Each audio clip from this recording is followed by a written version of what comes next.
Last night, Elon Musk stormed off Jimmy Kimmel Live after explosive confrontation when Kimmel's relentless mockery of the billionaire tech mogul became too much for him to handle. What began as a high-energy interview with Musk hyping his latest ventures spiraled into a heated exchange, with Kimmel's biting humor pushing Musk to a breaking point. Before we continue, tell us where you're watching from and hit that subscribe button for more jaw-dropping stories like this. The atmosphere in Studio 5 of Jimmy Kimmel Live was already electric last night, but no one could have predicted the storm that was about to erupt between the late-night host and his high-profile guest, Elon Musk. The audience, primed for what they expected to be an entertaining, if slightly quirky, interview, instead bore witness to one of the most shocking celebrity confrontations in recent memory. It started innocently enough. Musk entered to polite applause, flashing his signature half-smile. Dressed in a sleek black blazer over a SpaceX t-shirt, he appeared relaxed, maybe even smug. Kimmel greeted him with his usual sardonic charm, offering a handshake and a seat, before jumping into the opening round of questions. But from the very beginning there was a visible tension beneath the surface. The banter was barbed. Jimmy, known for walking the line between teasing and outright roasting, was clearly in rare form. "Let's talk Tesla," Kimmel said, leaning forward with a grin that didn't quite reach his eyes. "The cars are fast, futuristic, and they catch fire faster than my Aunt Linda's Thanksgiving turkey." The crowd laughed. Elon didn't. "I assume you're joking," Musk replied, lips tightening. "Tesla has the best safety record in the industry. Statistically speaking, your Cybertruck still looks like it was designed in Minecraft," Jimmy interrupted, cueing another round of laughter from the audience. "I mean, my nephew built a better-looking truck in Roblox, and he's 6. Musk attempted a chuckle, but his body language shifted. Arms crossed, shoulders stiff. The billionaire entrepreneur was not amused. Kimmel didn't back down. In fact, he doubled down.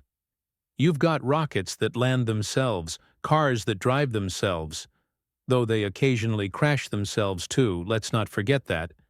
And now a social media platform you're turning into a digital ghost town. What's next? A Neuralink chip that lets us feel secondhand embarrassment when we read your tweets?" The audience exploded with laughter. But there was no mistaking the chill in the air between the two men. Musk opened his mouth, then paused, his jaw clenching. He gave Jimmy a long, icy look before replying, "Do you bring your guests on to have a conversation, or is this just a stand-up routine where I play the punchline?" Jimmy smirked. "Well, I was hoping for a conversation, but I figured if I left it up to your AI chatbot, we'd just get a 20-minute monologue about Dogecoin and Martian real estate." The crowd howled. Musk did not. It was at this moment the tension began to boil over. Musk leaned forward slightly, voice lower and sharper. "You're deliberately misrepresenting the work I've done. You mock progress because it's easier than understanding it." "Oh, I understand it," Jimmy shot back, tone no longer playful. "I understand it's easier to promise Mars than to deliver working windshield wipers on the Cybertruck." The camera panned briefly to the audience, who had started shifting in their seats. Laughter had turned into uncomfortable murmurs. The air grew thicker with every word.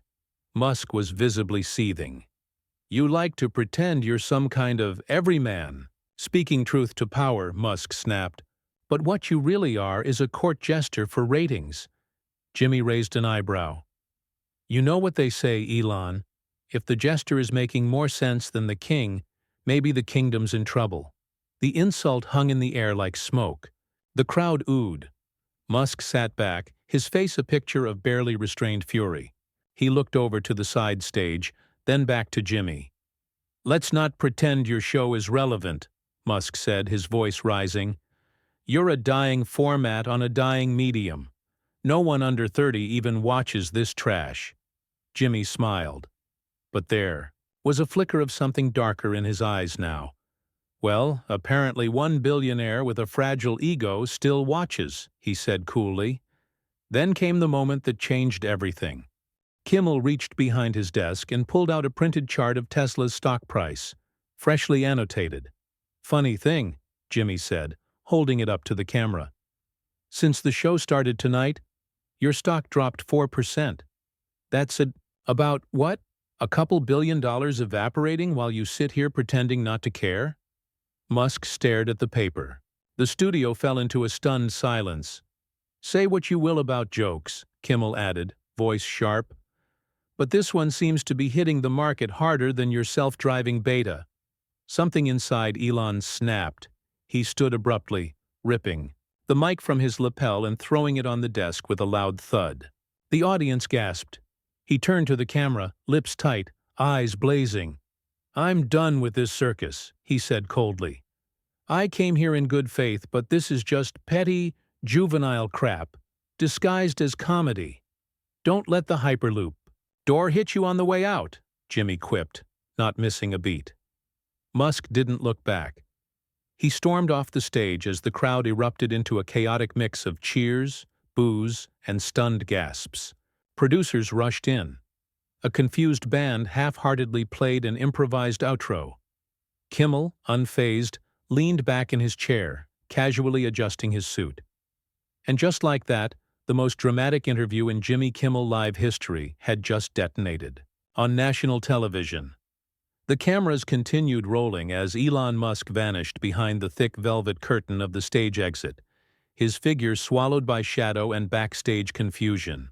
The studio was frozen in an odd electric stillness, the kind that lingers after a lightning strike. The band trailed off mid-note, clearly unsure whether to keep playing or brace for someone to yell, "Cut." Jimmy sat silently for a beat. Elbows. On the desk, staring down at the mic, Musk had ripped off moments earlier. He twirled it between his fingers, almost like a totem of what had just transpired. Then, with a deliberately exaggerated shrug, he dropped it beside the Tesla stock chart and leaned back in his chair. "Well," he said into the silence, his tone casual but his smirk razor-sharp, "that went better than my dinner with Kanye." The crowd erupted. Laughter, applause, scattered whistles, but it was laced with adrenaline. The kind of audience reaction that isn't entirely sure whether it's celebrating or surviving. Whatever this was, it wasn't comedy anymore. It was cultural warfare dressed in late-night lighting. Backstage, chaos ignited. Producers scrambled like fire marshals at a 5-alarm blaze. A PA sprinted after Musk, headset bouncing, while 2 execs from ABC argued over whether to cut the feed early for damage control. Phones were already lighting up, text alerts pinging. Castillo. Social media had detonated with the first clip of the walkout. Kimmel's Musk was climbing Twitter's trending topics like a rocket on a SpaceX launch pad. Only this one was fueled by schadenfreude and internet outrage. On stage, Jimmy wasn't done. "Folks, I just want to point out something," he continued, holding the stock chart aloft again. "I've had actors storm off. I've had reality stars throw wine glasses, but never, and I mean never, have I watched a billionaire vaporize billions of dollars in real time because someone made fun of his Mars toy collection." The camera cut to the audience. Some were laughing, others still wide-eyed. A few had phones out now, sneaking footage. Jimmy pointed directly into the lens. "Elon, if you're watching backstage, or probably already tweeting in the back of a self-driving Uber, let me offer you something very real. A tissue, possibly a therapist, a voice off camera, likely." From a panicked floor director muttered something urgent. Jimmy ignored it. "I get it," he said, shifting to mock sincerity. "It's tough when people don't take your ideas seriously. But maybe, just maybe, that's because some of them sound like rejected plot points from Iron Man 5, Tony loses it." He paused as the audience reacted, then delivered the next line with surgical timing. "And maybe, just maybe, if your ego wasn't doing donuts in a Model S, you'd realize that the world's not out to get you. It's just tired of being asked to clap every time you announce something you may or may not finish. Backstage, Elon Musk was still visible on one of the monitors in the green room hallway. He hadn't left the building, not yet. He stood with his arms crossed, flanked by two personal security guards and one of his media reps, who was frantically on the phone, likely trying to do PR triage. "Can't believe this clown," Elon was heard muttering, unaware his mic had briefly reconnected to the studio audio board before being manually cut. "This is why I stopped doing interviews with legacy media." One of the producers, a veteran of late night, and someone who'd seen more on-air meltdowns than he could count, tried to approach him. "Mr. Musk, we can cut the segment. We'll clean it in post. Maybe even put out a joint statement if that's—" "No," Elon cut in sharply. "No statements, no edits. Let them see it. Let the world see what a jackass he is." Back on stage, Jimmy was still riding the wave. I expected him to get defensive," he told the crowd, voice full of mock wonder. "But I didn't think he'd go full villain monologue in a Bond movie. If he had stayed 5 more minutes, I'm pretty sure he was going to unveil a doomsday device powered by Bitcoin and rocket fuel." The audience roared again, and Jimmy let it breathe for a moment before delivering what would become the most replayed line of the night. "Look, the guy's brilliant." "Sure. He built electric cars and reusable rockets, and I assume the world's first subscription-based identity crisis. But the minute someone holds up a mirror, preferably a solar-powered one, he runs." That final line didn't just hit, it detonated. The camera zoomed in just enough to catch the glint in Kimmel's eye before cutting to commercial, but the internet had already done its job. Clips of the segment were flooding every corner of social media. TikTok edits were cropping up, YouTube reaction videos were being uploaded within the hour, and Twitter threads were dissecting every frame like it was the Zapruder film. And then came the financial ripple. In the span of 42 minutes post-broadcast, Tesla's stock dipped sharply in after-hours trading, a 6.3% drop that sent financial analysts scrambling to explain the correlation. Was it coincidence? A reflection of deeper investor concerns? Or had one man's ego collided with late-night satire so forcefully that even Wall Street flinched? Meanwhile, Musk remained inside the building. Despite having stormed off set, he hadn't left through the front or garage exits. According to insiders, he was holed up in a VIP holding room, ignoring calls from his PR team and combing through his own feed on X, formerly Twitter, where a tweet from a Kimmel burns Musk had already gone viral. Kimmel just roasted Musk harder than a Starlink satellite re-entry. Man really rage-quit Earth mid-interview, but Jimmy wasn't quite finished. The show returned from commercial break to find the host in a rare moment of calm, sipping water, face suddenly solemn. "Listen," he said, holding his hands up. "I'm not here to cancel Elon. I'm not here to destroy anyone. But if you sit in that chair, you better be ready for heat. You don't get to shape the future and be above criticism. That's not how it works. Not on this show." The crowd applauded. Slower, more deliberate. "And if you do want to be above criticism," Jimmy added, glancing toward the empty guest chair, "there's always Mars." The final laugh hit, but there was an edge now. The energy in the studio no longer comedic, but volatile. No one knew what would come next. Would Musk retaliate online? Would he sue? Would Kimmel be reprimanded by ABC? Would this somehow escalate into an all-out media war? And most importantly, what would Elon say once he finally broke his silence? The answer came just under an hour later, and not through a carefully worded press release or a PR-controlled soundbite. It arrived the way all of Elon Musk's most volatile statements do, raw, unfiltered, and aggressively typed at 11:47 p.m. via X. Kimmel is a parasite disguised as a comedian. Spits on innovation while clinging to a dying medium. Can't build anything except a recycled joke. The future won't be built by cowards in suits. It's built by risk takers. Mic drop. The post was immediately ratioed. Within minutes, the reply section had devolved into absolute chaos. Some users defended Musk, declaring him the lone visionary in a world of clowns. Others fired back with side-by-side screenshots of Musk's walk-off and Tesla's plummeting stock graph, dunking on the billionaire with a bloodlust usually reserved for celebrity breakups and Super Bowl fumbles. Jimmy Kimmel, of course, didn't stay quiet for long. His response came just 2 minutes later, an image of himself sitting at his desk, looking directly into the camera, one eyebrow raised, middle finger resting delicately under his chin. No caption. No explanation. Just vibes. That photo was retweeted over 600,000 times by Sunrise.